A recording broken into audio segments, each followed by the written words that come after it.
existen algunas situaciones en las cuales nuestra teoría de la elasticidad es posible reducirla de una condición de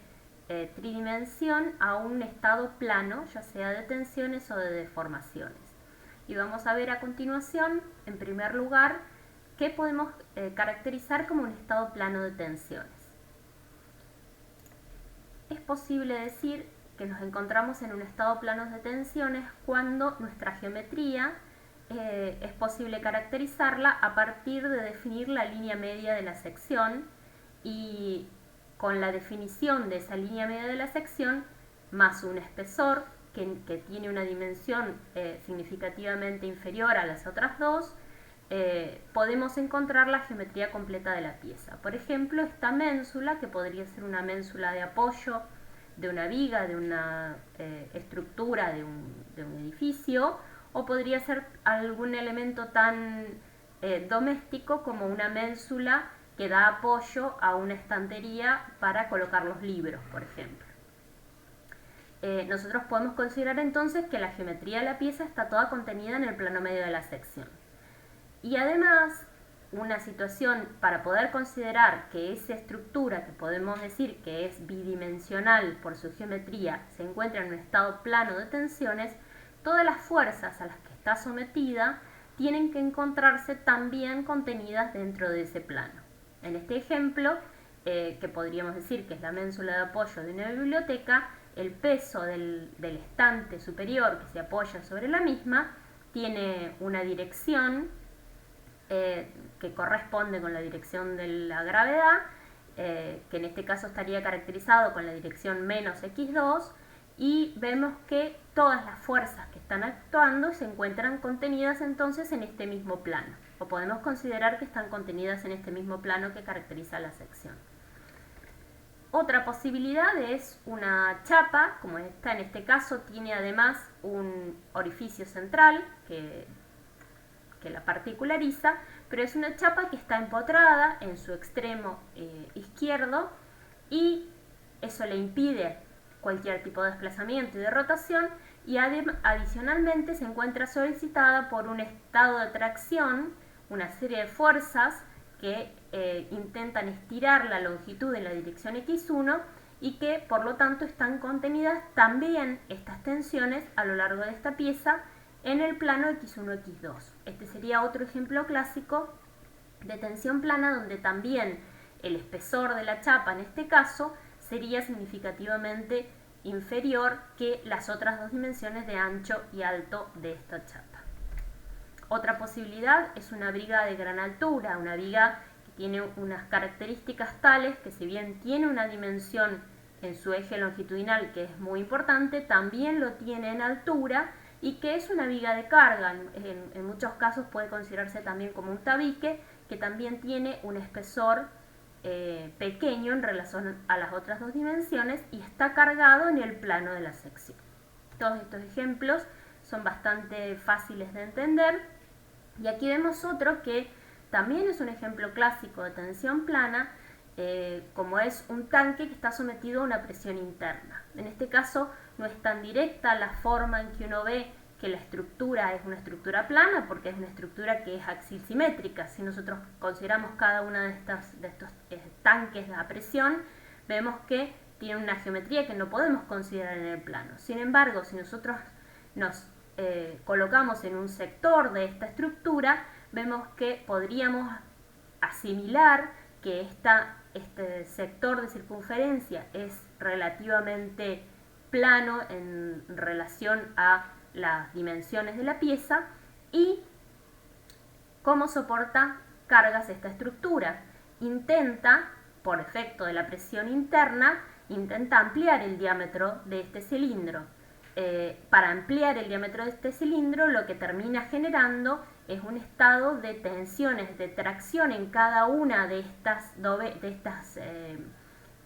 cilindros que tenemos aquí, de estas dovelas con las cuales se va construyendo el tanque, y en cada una de esas dovelas existe un efecto que se denomina membranal. Se traccionan cada una de estas dovelas porque intentan ampliar su diámetro pero no pueden, y generan también tensiones en la otra dirección, en la dirección vertical en este caso. Entonces podemos considerar que las tensiones están en la dirección coincidente con el perímetro externo del cilindro y en dirección vertical. Como por ejemplo, si la quisiéramos dibujar en forma esquemática, sería una situación como la que se presenta en esta figura, donde en los ejes X1 sería el eje que circunscribe radialmente el cilindro y el eje X2 sería en este caso el eje vertical. En la dirección X3 está el espesor de la chapa, que evidentemente resulta de una magnitud significativamente inferior, y aquí tenemos las fuerzas membranales de tracción y en dirección horizontal y vertical. Bien, cualquiera de estos ejemplos que nosotros podemos considerar como casos de tensión plana van a tener entonces estados de tensiones asociados en los cuales no vamos a tener tensiones en la dirección X3, es decir, en lo que sería el espesor de la chapa, el espesor de la ménsula o el espesor de la viga de gran altura. Estas tensiones, tanto tangenciales como normales, van a ser en todos casos nulas. Por otro lado, el tensor de deformaciones que va a estar asociado a estas tensiones, vamos a tener deformaciones de distorsión en la dirección 2,3 y 1,3 también nulas, dado que la sigma 1,3 y la sigma 2,3 son nulas. Si nosotros entramos dentro de la ecuación constitutiva, lo que nos termina quedando son que las deformaciones terminan siendo nulas. Pero la deformación en el sentido 3,3, es decir, la deformación específica longitudinal en la dirección 3,3, no va a ser nula por el efecto del Poisson. En esta transparencia ustedes van a encontrar que Poisson está escrito con la letra mu, pero no es otra cosa más que el coeficiente de Poisson. Y esa deformación 3,3 entonces va a estar en función del coeficiente de Poisson y de las deformaciones específicas longitudinales en la dirección 1,1 y 2,2. Por último, los desplazamientos, que son los que nos caracterizan la posición de cualquier punto dentro de este plano. Vamos a ver que los desplazamientos en la dirección 1,1 y 2,2 dependen de las coordenadas de la pieza, van a ser en esas direcciones, y el desplazamiento en la dirección 3 va a depender exclusivamente de la coordenada X3, dado que nosotros estamos considerando que estamos utilizando el plano medio de esta figura.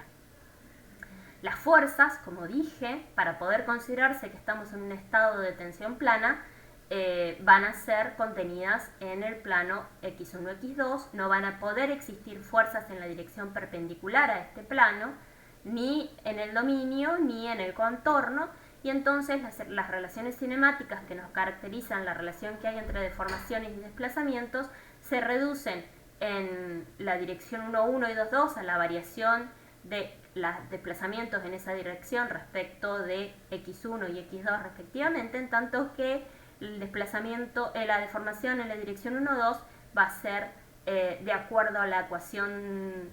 cinemática, la mitad de la variación de U1 respecto de X1 más la de U2 respecto de X2. Las ecuaciones constitutivas, que en el formato tridimensional tenían esta forma, si las planteamos en función del módulo de elasticidad y el coeficiente de Poisson, al tener tensiones 3,3 igual a 0, restringen al generar o considerar que esta tensión 3,3 es igual a 0, vemos que la ecuación constitutiva, que tiene este formato en la situación más general, se reduce. Al ser esto igual a 0, es posible entonces deducir que las deformaciones específicas longitudinales en la dirección del espesor de la chapa van a ser una función de las deformaciones específicas longitudinales en las otras dos direcciones, y obviamente el tipo de material caracterizado por el Poisson. Con esas consideraciones, si nosotros planteamos las ecuaciones constitutivas, ya sea de tensiones en deformaciones o de deformaciones en tensiones, vemos que en ambos casos las podemos reducir a una expresión que tiene la misma forma que tenía en el caso tridimensional, pero con I, J y M, en este caso para caracterizar la tensión media, variando de 1 a 2 exclusivamente.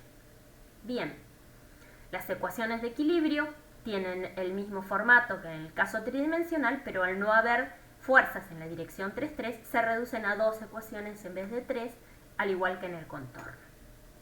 Bueno, Vamos a ver entonces que podemos considerar, este estado es un estado que es bastante geométrico, porque es muy fácil entender que la pieza está plana o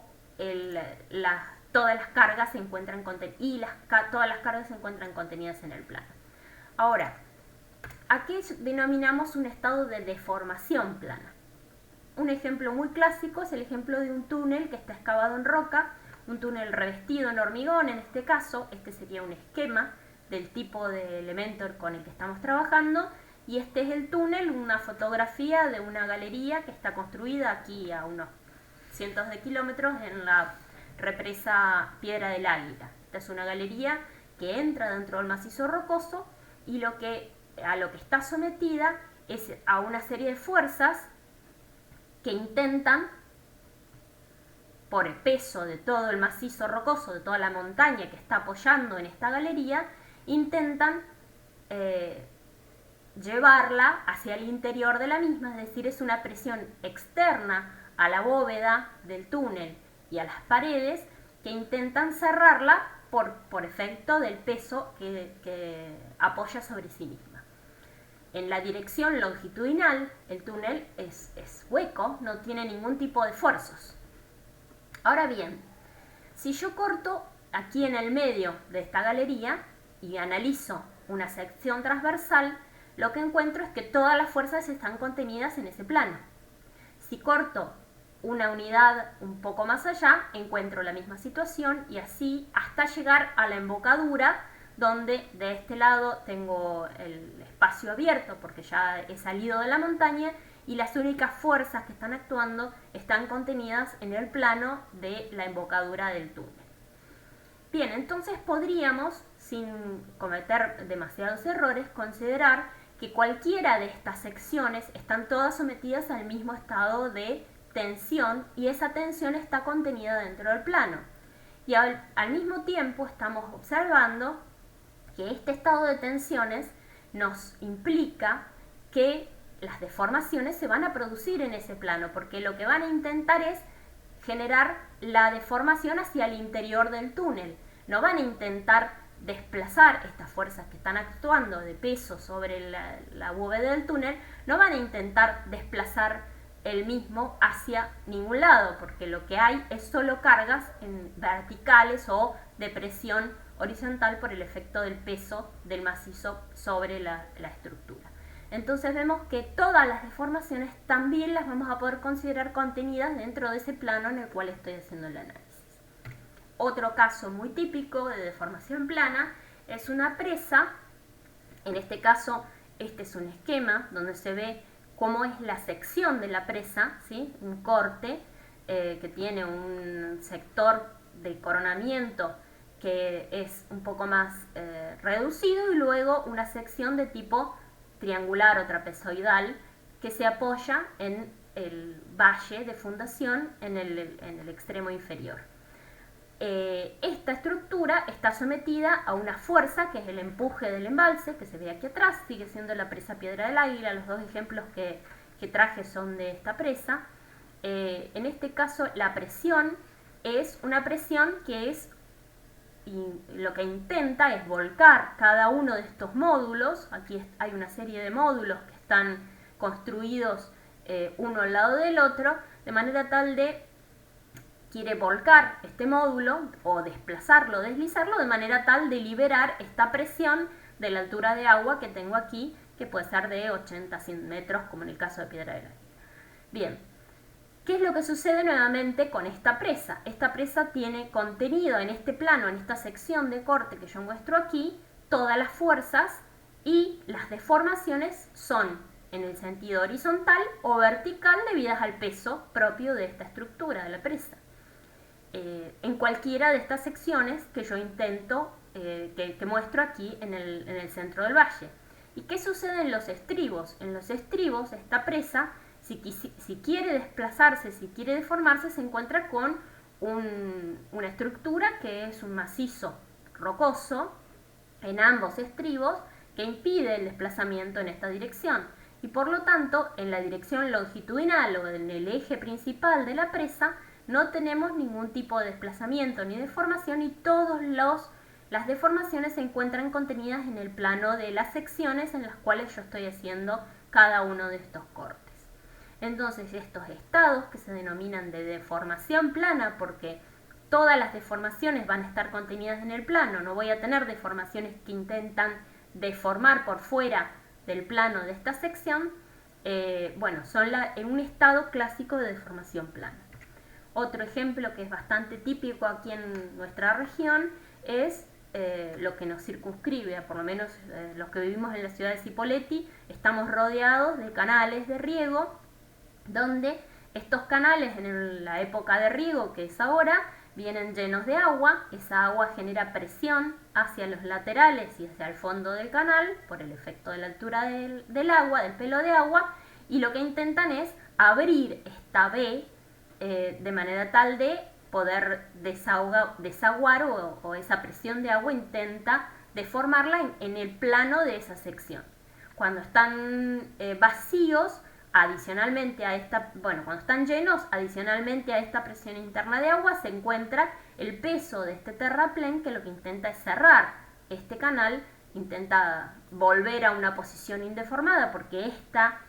pendiente es bastante pronunciada en relación a la pendiente natural de los suelos, y entonces se genera este empuje del terreno también en la misma dirección, en la dirección de este plano con el que yo estoy haciendo el corte. Entonces, ya sea que estén vacíos, cuando están vacíos solo tengo la presión del empuje del suelo, del terraplén lateral, y cuando viene lleno adicionalmente tengo la presión interna del agua que intenta ir en sentido contrario. Cualquiera de esos efectos son en este sentido, en el sentido perpendicular al eje del canal. En el sentido del eje del canal no se genera ningún tipo de carga y por lo tanto no hay ningún efecto de deformación en la dirección longitudinal del canal. Todas las tensiones y las deformaciones se encuentran contenidas en ese plano. Bien, entonces vamos a ver cómo nos quedan nuestras ecuaciones de la elasticidad en este tipo de estado de deformación plana. Por ejemplo, uno de los módulos de la presa que estábamos hablando, o el terraplén, también esto puede ser un muro de sostenimiento de un terraplén que le colocamos un muro vertical, y por geometría, por peso de esta estructura que intenta bajar, este terraplén intenta volcarlo, pero este peso es más importante y en consecuencia se mantiene estable. Bien, en este caso lo que tenemos es que no tenemos tensiones por fuera de este plano, tensiones que intenten salir del plano de la sección que estamos analizando, ni tensiones tangenciales y ni tensiones normales. Las tensiones normales no son cero en este caso, sino que son función de las tensiones principales sigma 1, 1 y 2, 2. Los que sí son cero son las deformaciones por fuera de este plano. En el caso anterior, las tensiones por fuera del plano eran cero, pero las deformaciones no, en la dirección 3, 3, y en el caso de las deformaciones planas, las deformaciones perpendiculares al plano o en la dirección del eje longitudinal de la pieza son cero, lo mismo que las distorsiones. En consecuencia, los desplazamientos son cero en este caso, dado que las deformaciones son cero. Las fuerzas van a estar contenidas en el plano, igual que en el estado de tensión plana, y las relaciones cinemáticas tienen la misma forma, en tanto que si aplicamos las relaciones constitutivas o las ecuaciones constitutivas, teniendo en cuenta que la deformación específica longitudinal en la dirección del eje más largo de este tipo de piezas es igual a cero, entonces lo que obtenemos es esta relación de tensiones normales en la dirección 3, 3, que se caracterizan como el producto del Poisson por la suma de las otras dos. Este es el formato general que si nosotros lo escribimos en síntesis nos termina quedando con IJ igual a 0, en este caso en la constitutiva de tensiones en deformaciones. Las ecuaciones de equilibrio, nuevamente, al tener solo fuerzas contenidas en el plano, se reducen a 2 y no a 3, tanto en el volumen como en superficie.